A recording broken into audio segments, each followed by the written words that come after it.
ಬಿಸಾಕಿರಿ ಏನೂ ಆಗಲ್ಲ. ಏನು ಆಗಲ್ಲ ಅಣ್ಣ, ಒಳ್ಳೆ ಮೊಬೈಲ್ ಬಿಟ್ಟವ್ರೆ. 27 Pro ಪ್ಲಸ್, ವಾಟರ್ ಪ್ರೂಫು ಮತ್ತೆ ಡ್ಯಾಮೇಜ್ ಪ್ರೂಫು. ಇವಾಗ ನಿಮ್ ಕಣ್ ಮುಂದೆನೆ ತೋರಿಸ್ತಾರೆ, ನೋಡ್ತಾ ಇರಿ. ಓಪನ್ ಮಾಡ್ತಾವ್ರೆ. ಇನ್ನು ನಮ್ಮ ಮಿಡಲ್ ಕ್ಲಾಸ್ ಹುಡುಗರಿಗೆ ಒಳ್ಳೆ ಮೊಬೈಲ್ ಬಂದೈತೆ ಓಪೋ ಇಂದ. ನಿಮ್ರು ಏನ್ ಹೇಳ್ತೀರಾ? ಗ್ಯಾರಂಟಿ ವಾರಂಟಿ ಎಲ್ಲ ಹೇಳ್ಬೇಕು. ಮತ್ತೆ ನಮ್ಮ ಹುಡುಗರು ಕಾಣವ. ನೆಕ್ಸ್ಟ್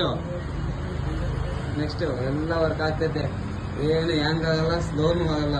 ಒಳ್ಳೆ ಬ್ಯಾಟ್ರಿ ಬ್ಯಾಕಪ್, 5000 mAh ಬ್ಯಾಟ್ರಿ.